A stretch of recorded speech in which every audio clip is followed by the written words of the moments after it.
Okay, so the dental marketing mistakes and how to avoid them. All right, so I won't go through those again. So number one is not knowing your numbers. Many people think, dental marketing, they're coming to listen to bright, shiny objects and, how you do fun things. But the reality is with marketing and with anything in your practices, you have to start with your numbers. So many practices I talk to have no idea about the numbers that relate to their marketing. So, the reality is if you plan to fail, you fail to plan. So if you don't know the numbers, if you're not tracking, if you don't know what is working in your practice and what isn't working in your practice, how are you ever going to achieve any goals? How are you ever going to know how much you could spend on your marketing, how much you should be spending on your marketing, how much you're wasting on your marketing? So you really need to get to grips with your numbers, and this is why it's number one, because it's absolutely critical. Because you can go off and do amazing, exciting things with your marketing, but if you don't know what's working, you could be potentially wasting a huge amount of money. So when we work with practices, there are a number of numbers that we look at, but here are the top four. So number one is the average lifetime value of a patient, and I'll talk about each of these individually. Number two, growth goals, and how those relate to your marketing budget. And the fourth one is your marketing return on investment. I'm just going to start the time as well, so we don't overrun.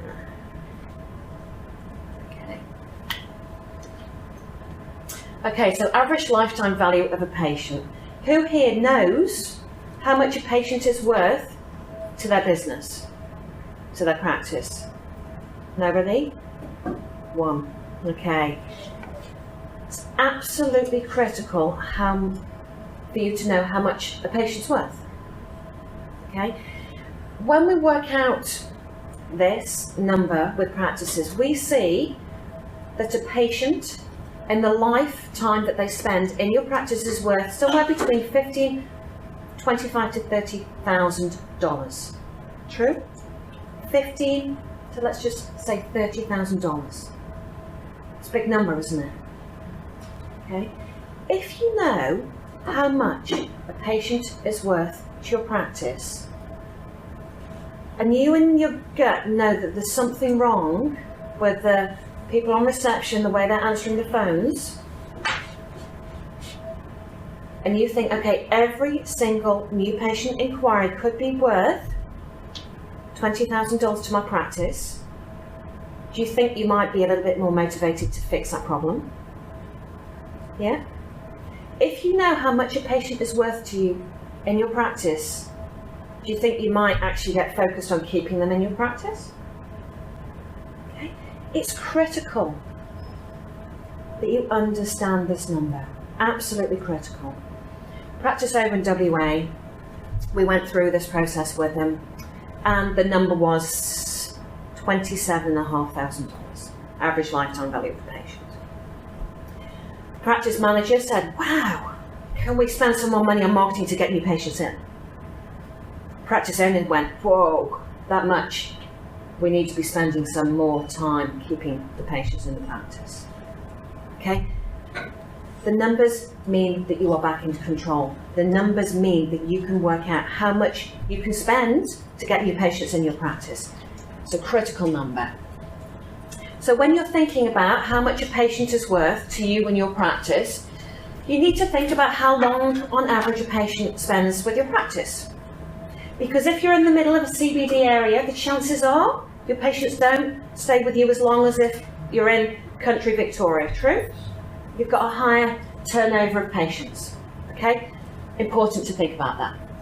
You need to think about how much they spend on average in a year. Important number. You also need to think about how many patients on average you are getting through referrals. So we've got practices that get a huge amount, high percentage of new patients through referrals. And we have practices that are, and you can imagine these kind of practices that are just churning through their patients and they are constantly trying to get new patients in. fill in the gaps, work out why. Okay? You need to think about how many people on average your patients refer to you. When you've got all of those numbers together, that's how you work out the average lifetime value of a patient. There's examples, there's workings in the book, okay? Obviously we can't go through this now. Critical number. Growth goals and marketing budget. So people often say, okay, I have no idea how much I should be spending on my marketing. I have no idea what's reasonable to put in my budget for next year, you know, and given that we're in June now, I'm hoping that you guys are all setting your marketing budgets and your budgets for next year. Please say yes, okay? And there are some simple ways of working this out. And you can take a picture of this screen and take it back to your practice, okay, and put it into your budget. Your marketing budget is actually related to your growth goals. So how fast you want to grow your practice. So there's 3 different levels of growth. So rapid growth of a new practice is a practice that's a new practice. You know, you've got no patients or few patients. It's also a practice that has got really high turnover. Something has gone wrong in that practice and you need new patients in quickly.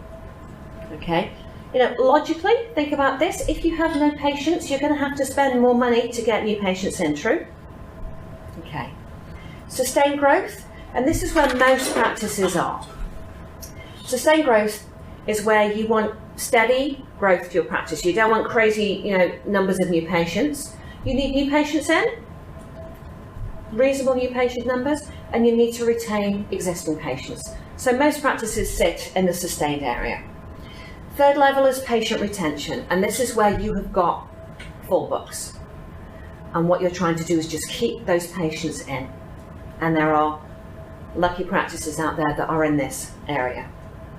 So when you've identified where you are, and where your practice is, quite simply, your marketing budget is related to that growth. So rapid growth, your marketing budget should be between 7 to 10% of your annual gross income, your revenue. Okay? Think about it. You're trying to grow rapidly. You need to spend money to get those patients in. Sustained growth, 4 to 7%. Patient retention, 2 to 3. See how much it drops. You've got full books. You just want to keep them in. Keep the books ticking over.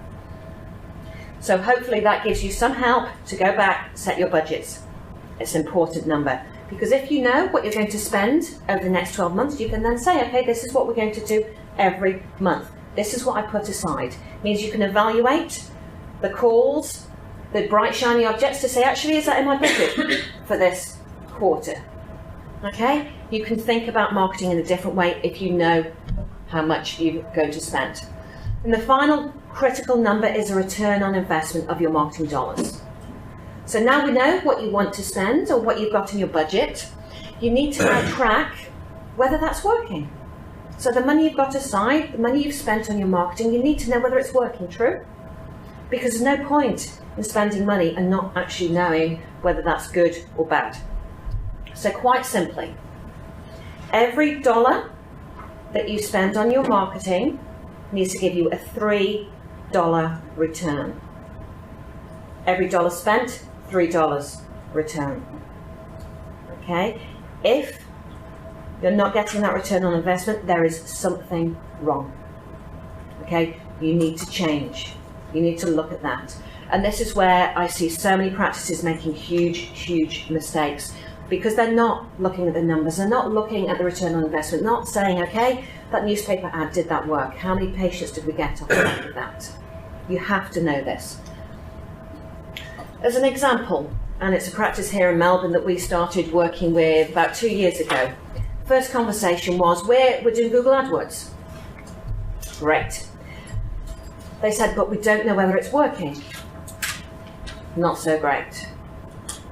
We're getting some reports, but we don't know what they're saying. Really not so great.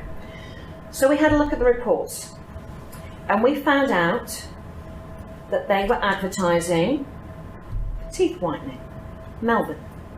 Okay? But isn't dentistry a localised business? And why would you be advertising to the whole of Melbourne when you are a practice in the suburbs? And what we saw was 97% of their spend was actually being wasted on teeth whitening ads. 97% of their spend wasted. They were spending $7,000 a month and wasting 93% of it. Guess how long they've been running this advert for? 2 years. So they had wasted 93% of $7,000 a month for 2 years because they weren't looking at the numbers and they weren't understanding what was coming back from their supplier. You've got to know these numbers. Another example of another Melbourne practice is they were doing AdWords with a company and they were pretty happy with it. You know, they were looking at reports and it was working pretty well. But because we'd done a number of things with them, we rebranded them, we had their website, we were doing email newsletters, they said, can you just carry on running this? So what we did, dollar for dollar, we took over their AdWords. So you see the little blue line at the bottom? This is what they were getting before. Okay, so they were getting a nice flow of patients coming through. We just tweaked things, we managed things, we made sure that we were watching the numbers every single day. And we achieved nearly 300% improvement. Okay? 300%. Same dollar for dollar. So you need to understand your numbers. You need to take back control. If you are spending money on anything, any type of marketing, it's not good enough anymore to say, oh, don't really understand the reports, okay? Because you could be wasting a huge amount of money and also an opportunity on marketing your practice effectively. So, in those cases, what do you actually, in that case, what do you actually, I mean, it was going up and down. Yeah. What do you actually do for that, in this case, that actually make it jump so high up? Like, I know you're monitoring it, but what changes in this practice do you do that make it go so significant like that, so much trend, unless they're without trying to go too deep and keeping it light, because AdWords is complicated. So what we do is, let's just say you're spending $1,000. What our consultants do is say, right, what is the best $1,000 for you? So they'll say, okay, what are you trying to promote? And you might say cosmetic, and you might say implants. Okay, so we will set up a campaign saying, okay, this is what's happening. We will then monitor and say, look, what's happened in your area is somebody else is bidding against this keyword. It's not smart to do that anymore. We need to change the tactic. We need to change the strategy. So it's constant monitoring of what you want to do in your practice and what's happening with your competition, because keeping it light, because AdWords is complicated, it's about outbidding your competition. Okay, so we had a situation in Manly in New South Wales where, you know, we were happily managing their AdWords campaigns, and it was an example with cosmetic.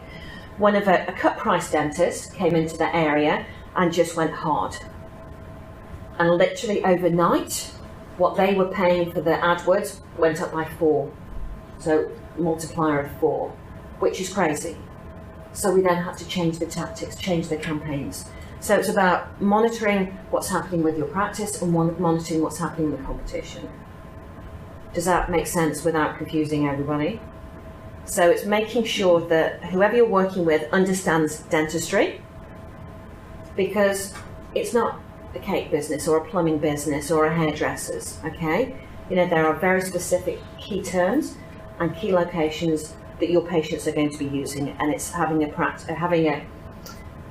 company that understands both aspects.